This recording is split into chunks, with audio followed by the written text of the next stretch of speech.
Hey guys, so it's been a very long day today. I look dishevelled. I've run from one side of London to this side of London. It's been a long day, but I'm currently in Parliament. My phone is dead. I forgot to bring a charger, so I'm using my laptop just to record this moment that is going to be the Baby Loss APPG.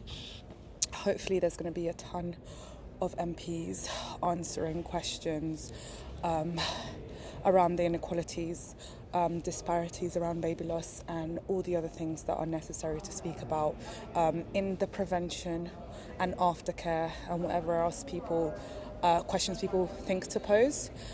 So this is me right now, and yeah, here we go. I bet you're getting tired of seeing me in my car. I promise I do have a house, but I'm just doing this week, early morning coming here, and this is the best time that I get to record a little video. So I went to Parliament exactly 3 days ago, and I've got to say, when I was there, there's a fox over here. Let me see if you guys can you see it. Where is she? Oh no, I cannot. There she is, look. Anyways, irrelevant.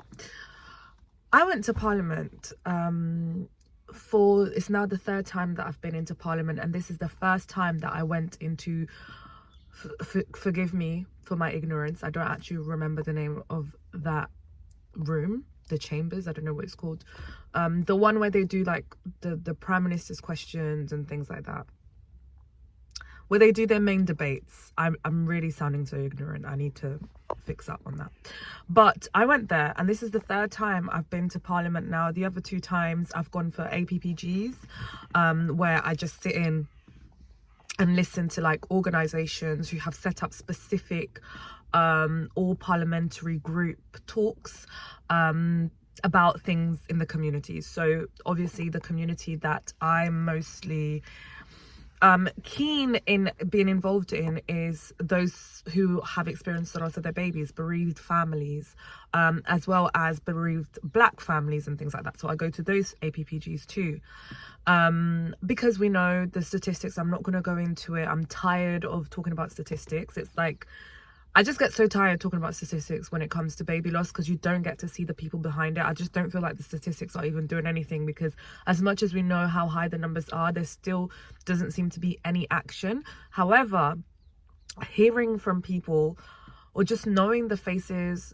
of the people who are affected moves you so much. But also, I don't like just people having to share their story for the sake of sharing their story, and then again nothing gets done. It is very heartbreaking. It's very consuming. Like, I don't want to have to relive the trauma of the loss. Like, I want to live my life with where I am now with my daughter, like bringing her with. And you guys know that this is just what I am. My daughter is now become the makeup of the person that I am today, and I'm thankful for her, and I will speak about her every waking moment. Okay, so sorry, I just went on a tangent there, yikes. Yeah, so I went to Parliament, and this time I was actually watching you know, the healthcare secretary, Wes Streeting,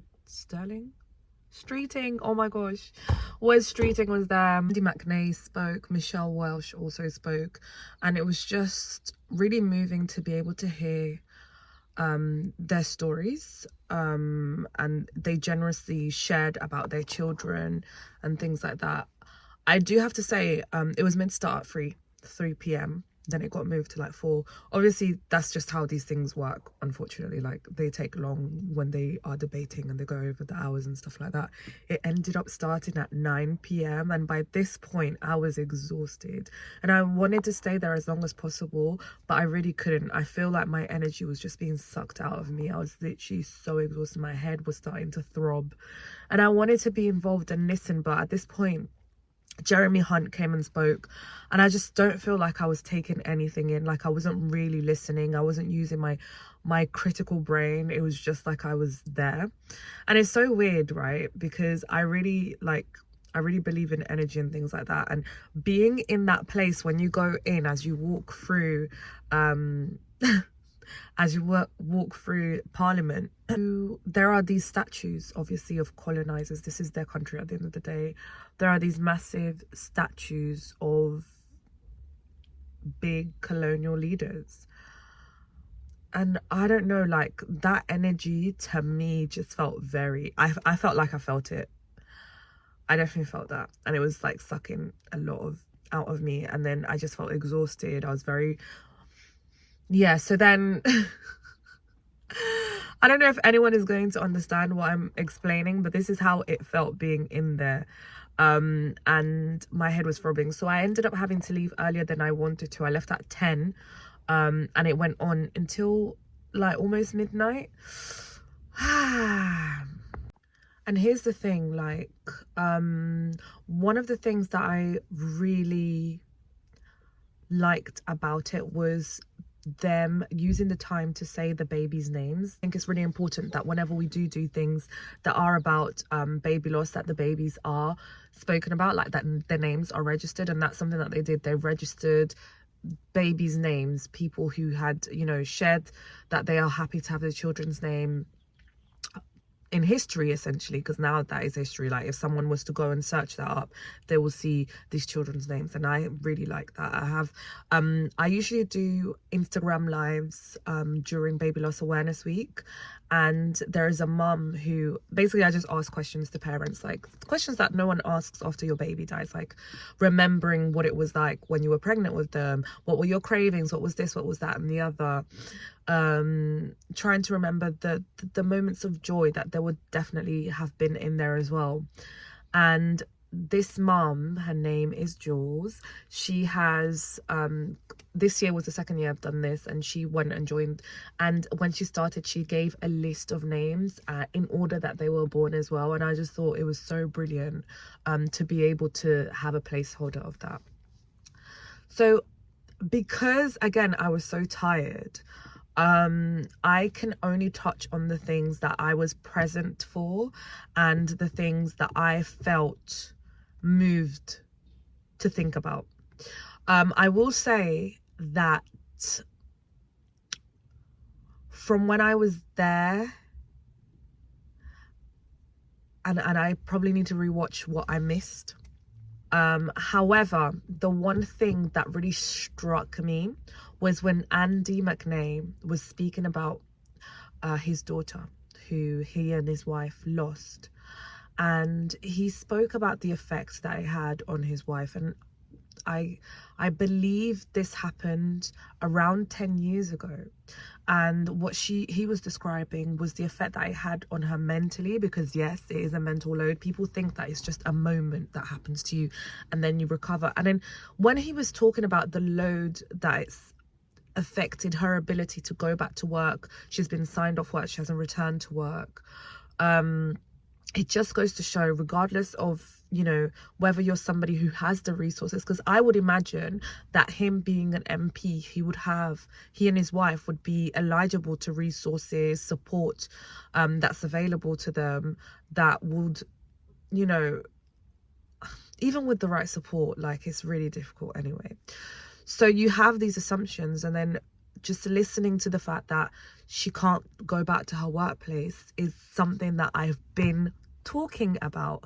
There was a study this year by the ONS, National Statistics, I can't remember what the O stands for, but the ONS, that looked at the effects of baby loss on our work life, on employees. And it found that there is a pregnancy loss penalty. That's what they called it, a pregnancy loss penalty. I don't like to call baby loss pregnancy loss, because there was a baby in there. It wasn't the pregnancy that you lost the baby, but everyone is entitled to choose how they refer to it.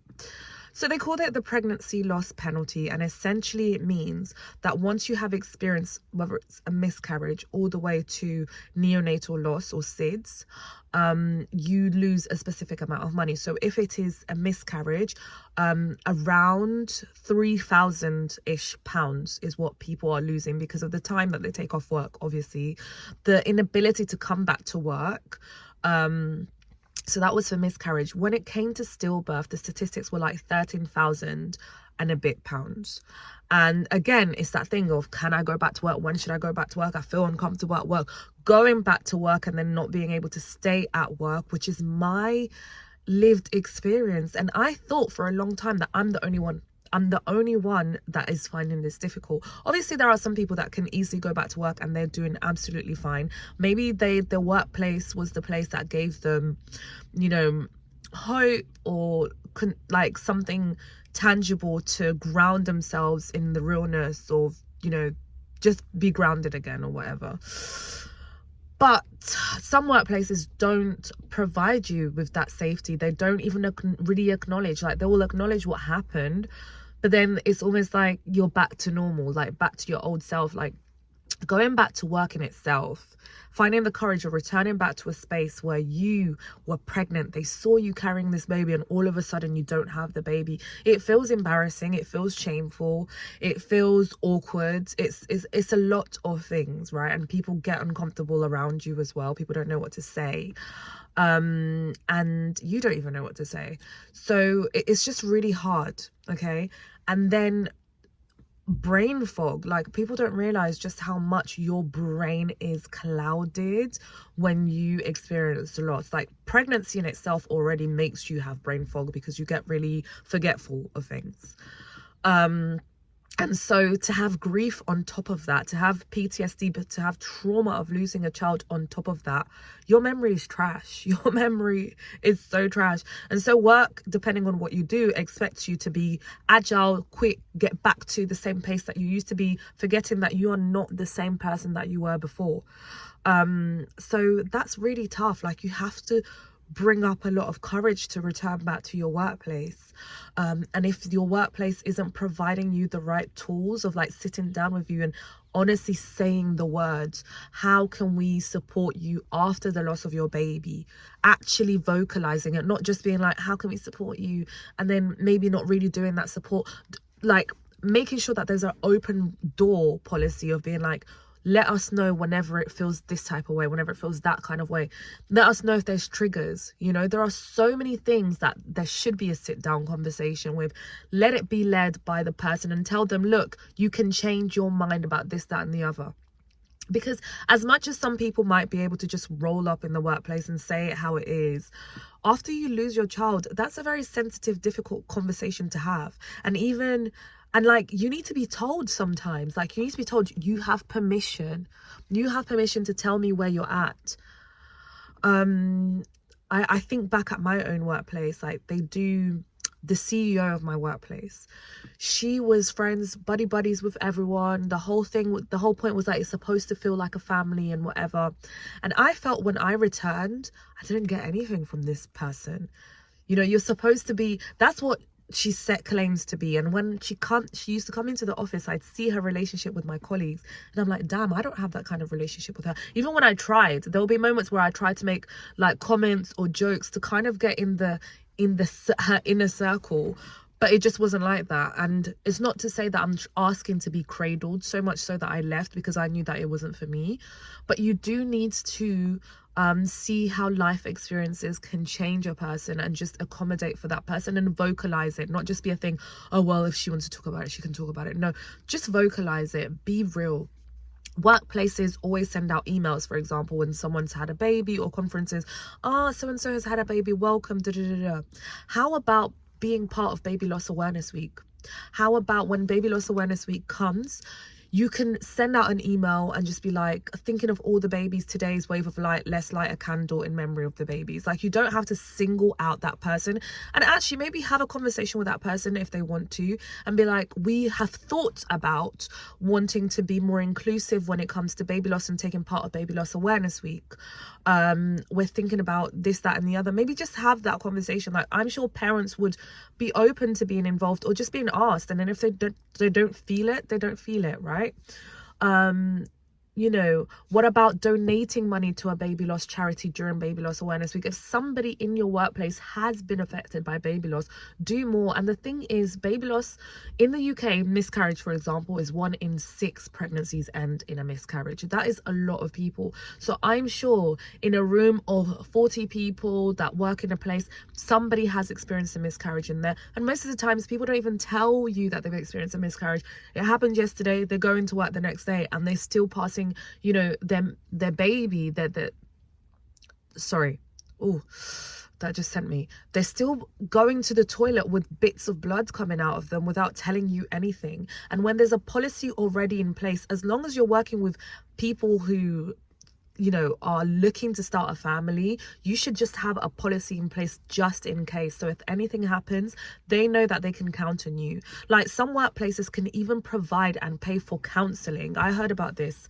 One of the mums that I'm friend with, her husband got his work to pay for his counseling, because unfortunately here in the UK you don't get counseling as a man or as a partner. Is mostly, unless like you go to specific charities, and even then with these specific charities, very unfortunately, they don't get enough funding to be able to support everyone.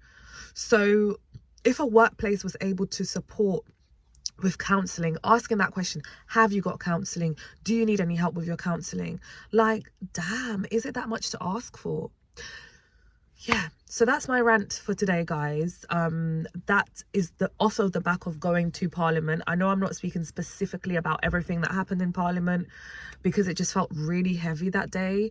And I haven't actually reread any of the things. I feel like I need to just do a quick skim or watch over what was actually said towards the end, because I was feeling heavy. And sometimes you just have to listen to your body and be like, yo, I need to take a step back. So I'm glad that when I felt that way, I did leave. But the opening statement by Andy McNay was what really struck me, because he was speaking about the effect it had on his wife's work years and years and years down the line, to the point where to this day she struggles to go to work. So it's no surprise that for me, 2 years after trying to do work again, I had to quit. I had to quit because I started having PTSD. Like, it triggered my PTSD, the stress of my work. Like, I was having nightmares about seeing Myla in the wardrobe. So anyways, guys, lovely chatting to you. Please do subscribe, do chat to me, ask questions, all of this. I would love to connect to as many people as possible. This space is to talk about baby loss, to talk about spirituality, to talk about grief. It's open to anyone. Thank you.